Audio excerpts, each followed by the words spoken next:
Welcome to Stampscaping 101. We're going to try some wood grain paper with some vellum. Okay, I haven't tried the vellum technique on it quite yet. We have a piece of Canson, just regular vellum here, and I'm going to be using some black brilliance ink. Okay, if you haven't picked up some black brilliance, don't wait too long. Go out and grab it. I'm hoping that this ink stays around forever, but you never know. Okay, so we're going to be using the vellum on both sides to take advantage of the translucency to create a little bit of extra depth. All right, so the vellum is a really nice surface to stamp on. The Brilliance stamps on it really beautifully. Brilliance ink is a water-based, fast-drying pigment ink, okay? So it can dry really quite well on non-porous surfaces, such as vellum, okay? It'll adhere to the vellum just fine as well, okay? So remember, Brilliance is not like a stays-on ink or something like this, you know, a solvent ink. Although you can try some different types of inks on this surface, but the less porous kind of nature of it might cause a little bit of a, slowing in terms of the drying time. Okay, so that is the front of the vellum. Although that could be the back, I mean, you could stamp on the back of vellum because look how great that looks on the back of it too. It just looks a little bit stronger, with that media right on the surface. But here's the beauty of vellum. We can go into it like this. I don't know if my Brilliance ink is quite dry yet, but we're just going to go with it here. So normally, if you want to stamp anything behind light objects, or white in this case, what we have to do is we have to mask it off and then stamp things in between there, right? But the beauty of vellum, for me, is that I can do blockouts. I can stamp something on the front, do blocking out on the back, if it is going to be an easier process than masking. Now, masking isn't hard or anything like that, but sometimes, when you stamp something next to a mask, it doesn't stamp out right to the edge, and that's kind of a hassle. So something like these tree trunks right here, this is really easy just to go in, and I'm applying a white opaque watercolor paint called Dr. Martin's Bleed Proof White. I would imagine you can use something like a like a gesso. You might be able to use white acrylic or something like that too. But this is a nice thin paint. Really nice to use here on these birch trunks. And you make pretty quick work of it too. Now this paper is starting to buckle a little bit. It'll flatten out when it dries though. And we'll also be using a spray fixative over this. Okay, so we get this right here. This paint is really fast drying paint as well. So I'm going to come out here into this grassy area a little bit as well. Kind of like so. You can see that really buckling and bending on me. Okay, so we have our trees. I'll show you what this is going to look like right here. Okay, I got to get that to dry. But look how opaque that is. So that when we put it, I'm not going to touch this right here because you can see how white those trees are in front of that wood grain. You can see that wood grain is going to show through, pretty good. All right, so now I'm thinking about adding in some other background trees in here, okay? So what I'm going to do is I'm going to stamp them just for kicks on the back side of it, like right up here, okay? And then we'll block it out again, all right?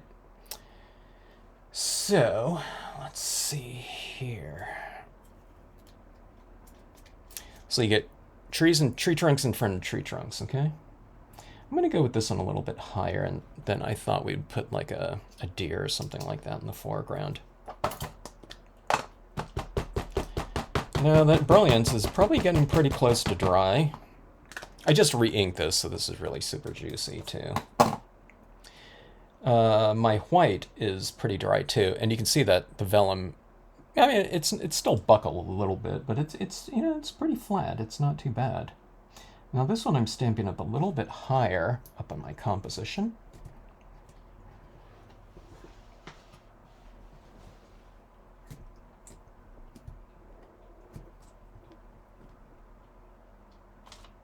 Okay, and it just looks like it's a little bit farther off in the distance. All right, now this one I'm going to wait for it to dry a little bit. My tree trunks, because I'm going to be applying the Dr. Martin's bleed proof white directly onto that impression. Where on this one right here, remember the impression was on the other side of the vellum. All right, so like I said, this shouldn't take too long for this to dry. But I'm going to give it like a couple minutes or so.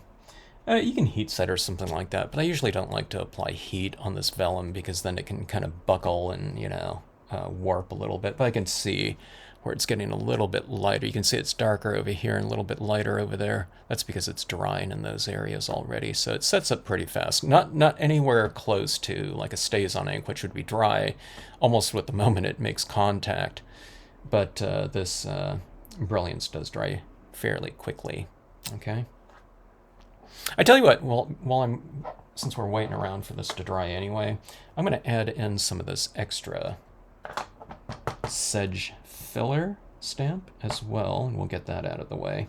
Now see this right here, I can stamp it right over the top of my trees like that, because remember this is blocked out, so this going over that blocked out, painted out area, that's not going to show up on the front of it.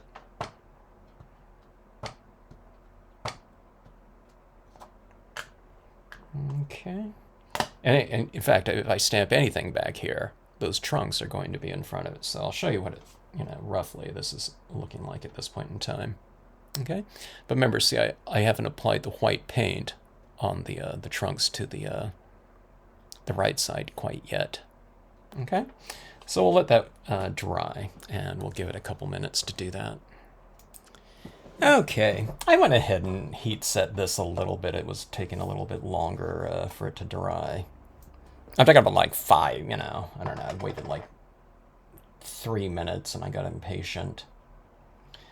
All right, so I'm gonna block this out. Now remember, I'm going directly over the top of my Brilliance ink with this, and this is a water-based, you know, medium that I'm doing, and Brilliance is water-based, so it can go back into solution, especially if it's a little bit wet, but I'm not really going to worry about that. For the most part, it's set pretty well, but if I do get a little bit of smudging, that'll be fine with me, or blurring, where it goes, you know, the medium goes back into solution. The Brilliance ink would go back into solution. It seems to be working okay, though.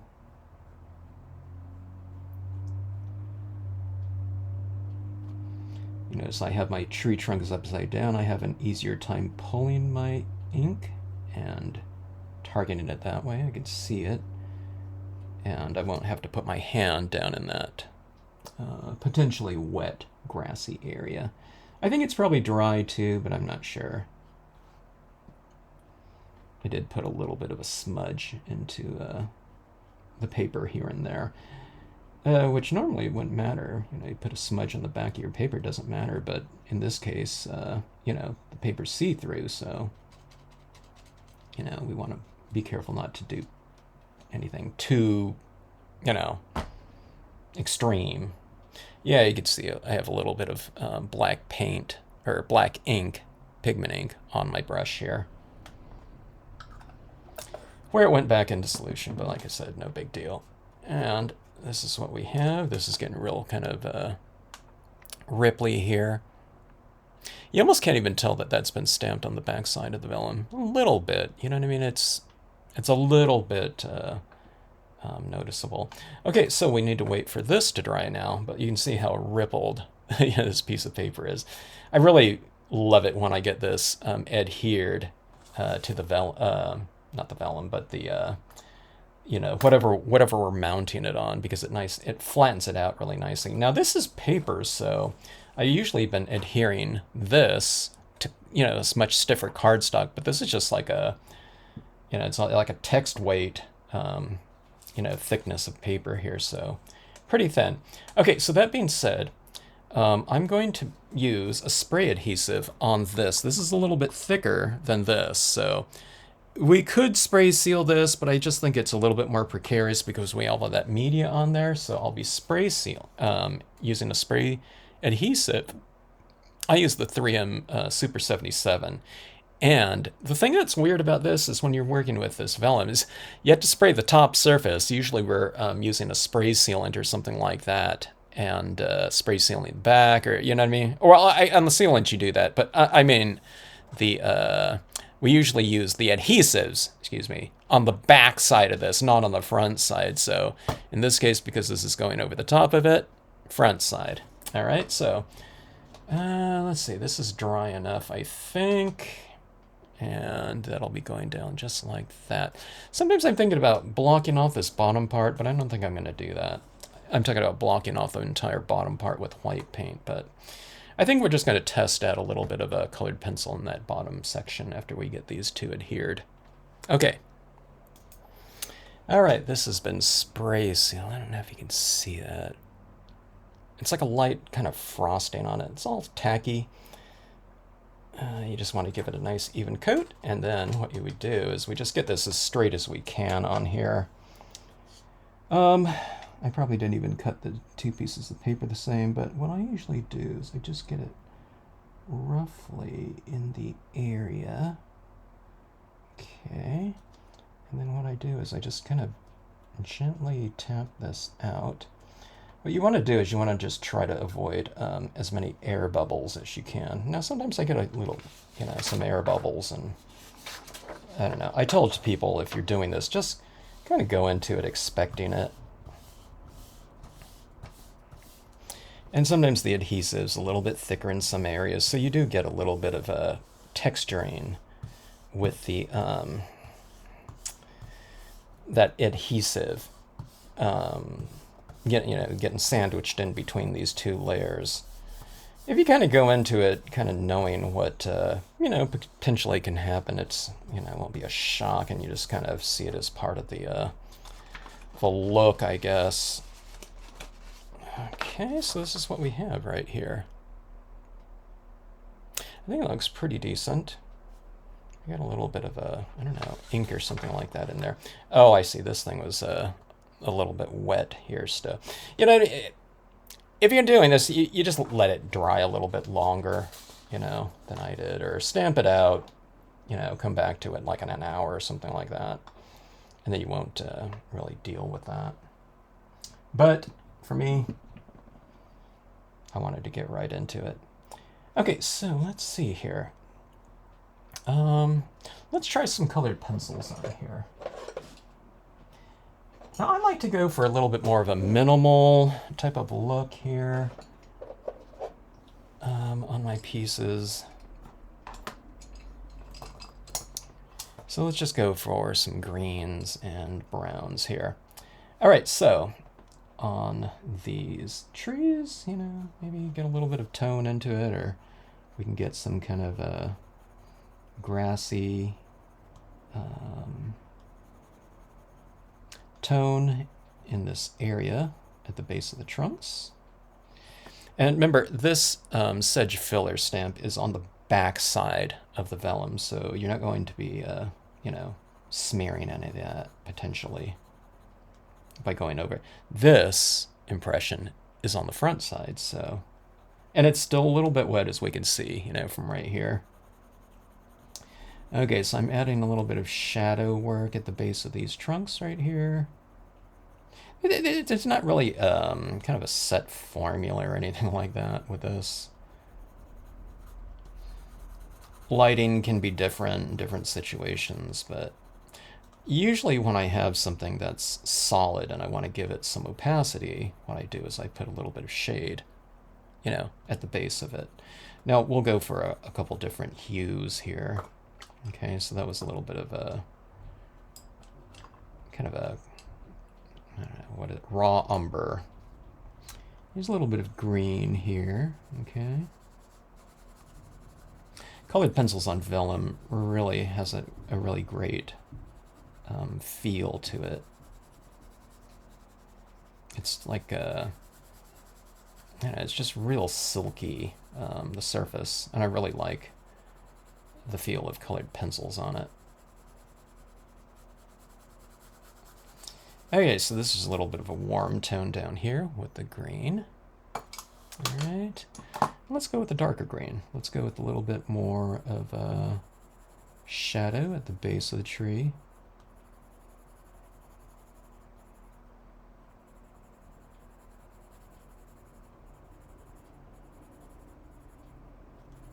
These trees, you know, I mean, they certainly represent winter, just as is, but like the set here, you can always add in like other foliage and things like that coming in around it. You can be springtime, you can make it, my favorite time is fall with these trees because you really add in a lot of different color. And it's really fun with vellum because you can stamp on the back of the vellum and then you can stamp on the front of the vellum with, you know, different colors to give your foliage a lot of depth. Depth through the use of values. You know, the images on the front side of the vellum are a little bit more intense than on the back side. And again, because of that translucent surface.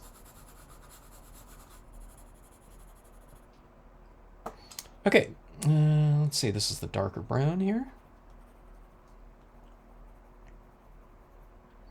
I'll bring some of this shadow work up into my trees too, just so it isn't just you know, plain white. You can give it a little bit of extra character with shadow work, and I'm doing it on one side of the tree.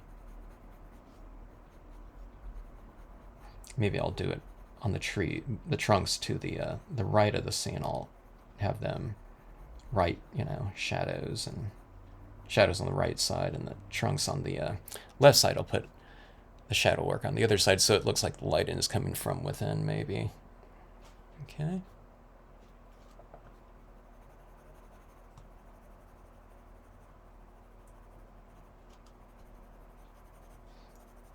Kind of bringing in a little bit of a shadow this way.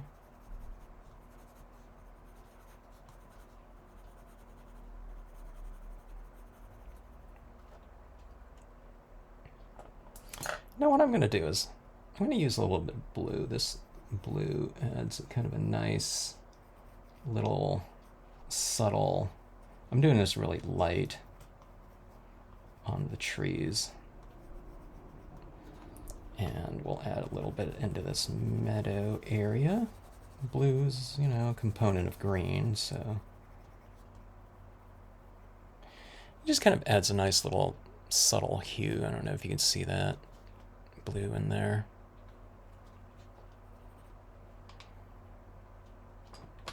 All right, let's see if we can add in a little bit of highlight. This is a white pen, okay? One of the things that's really fun on these trees, because these trunks are white, is you can do that thing, you know, what they call, I don't know, what do they call it, lineless, whatever,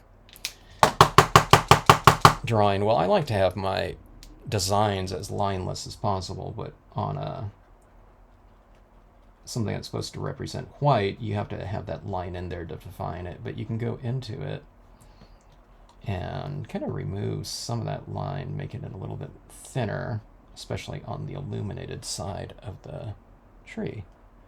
Just makes it look a little bit more three-dimensional that way. So this line right here, just going on the side of the tree. I mean, you can do it on both sides of the tree. I usually do it on one side to kind of reinforce you know, the direction of light.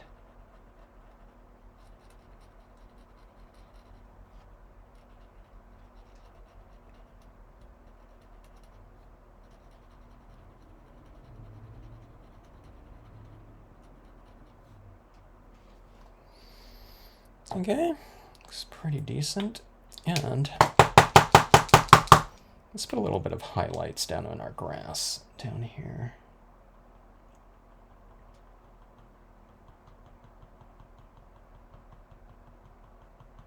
It kind of brings that white element, you know, that's so integral with the trees down into our,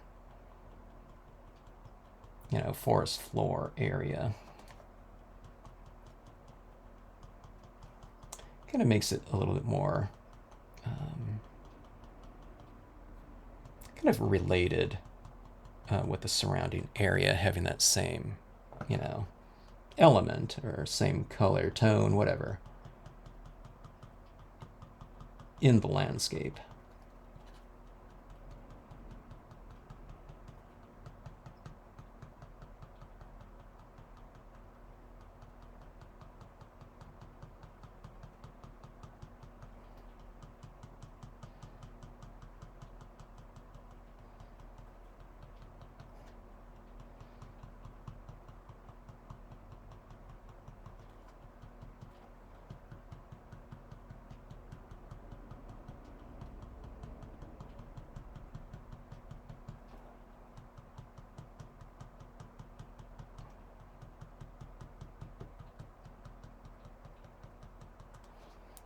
Okay. Now, what I'm going to do, I'm going to add in a little bit of extra foreground into this.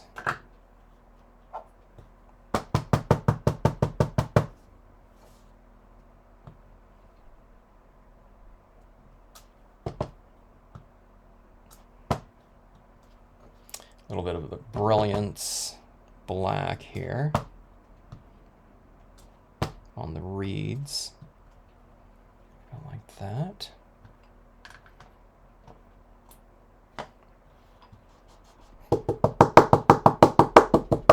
I want to put something back in there. I'm not quite sure what yet, though.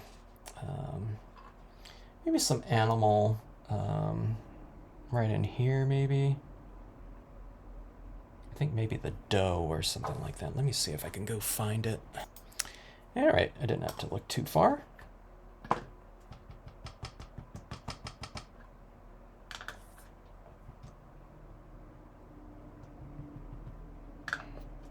Here's a little trick you do. If something is standing in grass, then you wipe off the bottom of the feet a little bit. The taller the grass, the more you wipe off. You don't have to wipe off all of it, but you have it a little bit lighter. Now this one I took off, you know, a decent amount, so that it looks like it's standing in the grass, okay? Like this. Nice light even pressure on your small objects. Don't squash it down like you do with a, you know, real large stamp. Okay. And then we got our little piece like that. You see that? The wood grains in this one are pretty subtle, but I don't know. I think it's more interesting than maybe having, you know, just that background on a white piece of paper or something like that. This would look good on a photo stamping of clouds or, you know, background like that. But let's wait for all of this to dry and I'll get it formatted into a card and we'll see what it looks like. I think going with a little bit more of the wood grain around this might look pretty interesting. So we'll figure it out. Okay, I didn't mount this down. I just had another one of my cards formatted here, but I just wanted to take a look and see what this wood grain would look like along with you know, some gold or something like that. But I think it could look pretty interesting to have this wood on the outside as well as the inside because it doesn't look the same. If it did look the same too, it might be kind of interesting as well. But I think it makes a pretty good accompaniment.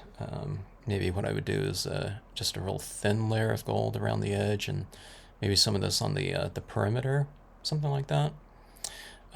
Maybe having this around the perimeter, maybe it brings out that a little bit more because it is really quite subtle. But anyways, just a little experiment here. I don't know, Vellum is really fun to use. And, you know, when you're doing something on Vellum and you're using some sort of foundation, be it a photograph or any type of textured papers, could be anything. You know, it's almost like, I don't know, it's adding more than just two additional surfaces to consider when you're stamping, because all of those things in conjunction with one another, and how you apply media, on the back or on the front of this vellum. And it's a little bit more, but it's not, you kind of have to think about it a little bit, but it's not complicated when you start approaching it like that. If you do like one or two of these things, it's like, oh, okay, you know what I mean? I really got it. And I have to say that for myself too, because if I don't do these for a while, I have to kind of remember kind of the different considerations when approaching this multi-surfaced type of construction here. But it's really super fun to do. It can be easier to do these types of things too, than stamping out these birch trees and having something in the background and then having to mask all these birch trees out and then stamping over the top of it. And sometimes, like I said, it doesn't go right to the tree, so you have to kind of fill it in. Just like this, you can block them out and then just put this over the top of anything you want. Those birch trees will stand out perfectly every time. I was just looking at this right here. Let's put a little bit of these little blue flowers in here. Make this come alive a little bit.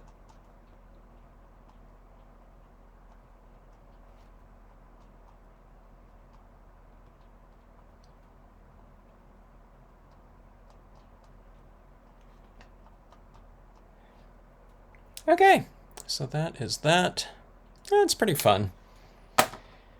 I don't know, we'll think of some other things to do with vellum and other types of applications potentially with this wood grain paper. I'm getting towards, I think, the end of my experiments with it, and just, I need to think of some different compositions that I want to see it in. But as far as the media combinations and the process, I think I have that wood grain paper down pretty good. And this is no different. I wasn't quite sure if it was going to show through the vellum or not, but I thought it showed through pretty decently. It gives a decent, little warm tone in the background. You know what I mean? If that's the paper, is that the paper that I would probably go with when doing this type of scene? Probably not. I would probably use my cloud structures or something like that in the background. I really like the look of that. Photo stamping with vellum in this type of compositional scenario right here. But I don't know, maybe if you're doing something, maybe if we had a lot more space and I didn't crowd things so much, so that there's more open area where you can see more of that wood grain paper in there. That might be kind of interesting as well.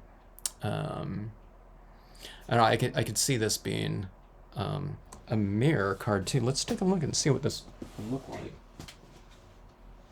in a mirror card format. Okay, so here's my little mirror card like this. And we'll take this like this. And let's just take a look and see what this would look like potentially in a mirror card like that. I think that looks pretty cool. What do you think? Might even be better. I might make this into a mirror card. I think that looks pretty good like that. The gold base like that. So, I don't know, some different possibilities here. This might be kind of interesting to stamp out like a word stamp in here too. I love word stamps in white on top of this gold foil or silver foil, because it looks like the word stamps are kind of floating in there too. So yeah, I don't know. Yeah, maybe a mirror card would be even better. So it's like you put a little bit of effort in there, and then if you do a reflection card like this, mirror card, reflection card, whatever you call it. I like that. I guess reflection card sounds better, but you get all of your work up here in this upper section mirrored down below, so it's like you get double kind of like the payoff in this format here, and plus it looks really three-dimensional. So all right, so something to consider. Hope you enjoyed it. Thanks for watching, and if you have any questions, drop me a note in the comment section. Thanks so much for joining in, and hope you like and subscribe.